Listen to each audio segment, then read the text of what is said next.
आज की evening geopolitics update global energy security से जुड़ी हुई है और इसका डायरेक्ट कनेक्शन इंडिया से भी है। स्ट्रेट ऑफ हॉर्मोज, जो दुनिया के सबसे क्रिटिकल ऑयल चोक पॉइंट्स में से एक है, फिर से टेंशन का सेंटर बन गया है। ये नैरो मैरिटाइम कॉरिडोर गल्फ के ऑयल को ग्लोबल मार्केट्स तक पहुंचाता है और अगर यहाँ डिसरप्शन होता है तो इसका असर पूरी दुनिया पर पड़ता है।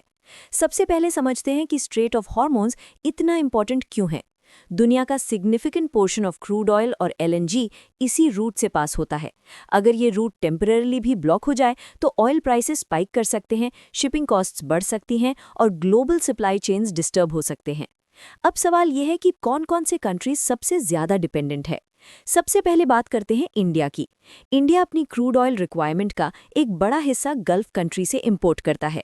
इसका मतलब ये है कि स्ट्रेट ऑफ हॉर्मोज में किसी भी तरह की इंस्टेबिलिटी डायरेक्टली इंडिया के फ्यूल प्राइसेस, इन्फ्लेशन और ट्रेड बैलेंस को इम्पैक्ट कर सकती है। एनर्जी सिक्योरिटी इंडिया के जियोपॉलिटिक्स का कोर पिलर है और इसीलिए वेस्ट एशिया रीजन इंडिया के स्ट्रेटेजिक इंटरेस्ट्स में टॉप प्रायोरिटी पर रहता है। चाइना भी इस रूट पर हेविली डिपेंडेंट है, स्पेशली सऊदी अरेबिया, ईरान और इराक से ऑयल इंपोर्ट्स के लिए। अगर हॉर्मोज डिसरप्ट होता है तो चाइना के मैन्युफैक्चरिंग आउटपुट और एक्सपोर्ट इकोनॉमी पर असर पड़ सकता है। यानी ये चौक पॉइंट एशिया की दो सबसे बड़ी इकोनॉमीज को डायरेक्टली अफेक्ट करता है। इसके अलावा जापान और साउथ कोरिया जैसे कंट्रीज भी गल्फ ऑयल और एलएनजी पर डिपेंडेंट है।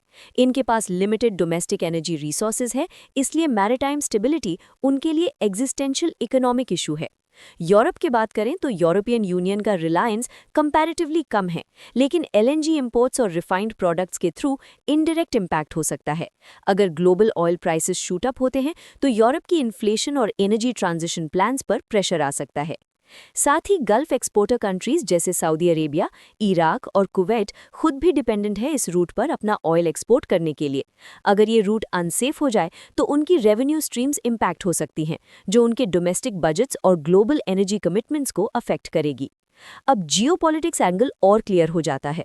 स्ट्रेट ऑफ हॉर्मोन्स सिर्फ एक वाटरवे नहीं है, ये ग्लोबल पावर पॉलिटिक्स का प्रेशर पॉइंट है।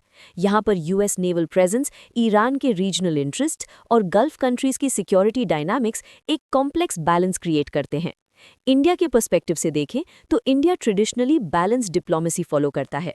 यूएस के साथ स्ट्रेटेजिक पार्टनरशिप मेंटेन करते हुए ईरान और गल्फ नेशंस के साथ भी एनर्जी और कनेक्टिविटी टाई स्ट्रॉन्ग रखता है।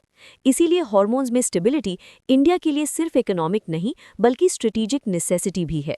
अगर आपको ऐसी ही इंपॉर्टेंट जियोपॉलिटिक्स और global energy updates simple English में चाहिए तो चैनल को जरूर सब्सक्राइब करें।